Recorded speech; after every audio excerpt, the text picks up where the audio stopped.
Hey metalheads, Roger Hinchcliffe here from Steelhead Manifesto, the channel that teaches you how to be evil on the river. And tonight we're talking about beads again, but I figured I would do something a little bit different and going in a little bit more in depth about bead fishing. And the first thing I thought I would point out to you is the advantages of bead fishing. Beads are extremely realistic. They imitate eggs better than anything out there. They're available in all kinds of different sizes, from as small as even a 4 millimeter up to a 14 millimeter. And then they come in just an ungodly amount of colors. Great Lakes Steelhead Company has an unbelievable color palette. That's another reason why I just absolutely love their beads. So that's one reason why you want to fish a bead. They're cheap when you think about it. They're way more inexpensive than if you tied a fly or you actually bought a plug or a spoon or a spinner. I mean, beads are cheap. Number 3, they're extremely durable. I mean, my goodness, they're virtually indestructible. And then the last thing that makes them so deadly is most beads are made out of plastic and they're designed to be either neutral or near neutral buoyancy, which imitates a real fish egg going down the river better than anything out there. So that's the reason why beads are so effective. And I guess the last thing I'd point out to you, when you're fishing for overfished fish, sometimes that single egg presentation is just deadly. You just can't beat it, especially if you're fishing for dropbacks and they're sitting behind the reds feeding on them eggs as they come down the stream.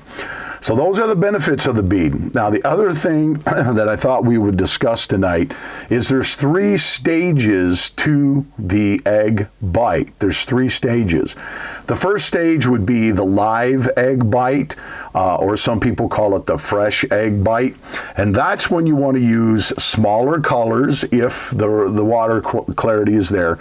But that's when you want to use translucent color beads, is during that live or fresh egg bite. That's when you want to use like the roe colors, either the natural roe or the darker roe or maybe tangerine or the very clear orange beads.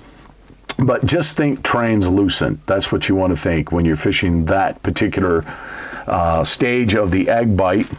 The next one is going to be what they call the fresh dead egg bite, and that's where the eggs are now dead and they start to change color based on the UV rays from the sun.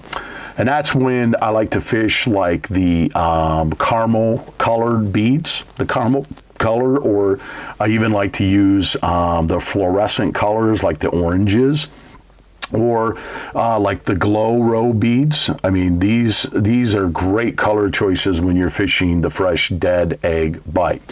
And then lastly, it's commonly referred to as the dead egg bite. Some people call it the washed dead egg bite. Whatever you want to call it, but that's the third stage, and that's when you want to use colors like the darker color peach, or the cotton candy looking colors, or even the apricot colors, or even white. I love to fish white beads during that time. So if you match the hatch, so to speak, based on what stage of the egg bite you're in, match the right colors and the right size, I promise you, you will catch more fish. So I hope this video has been beneficial to you and you've maybe learned something.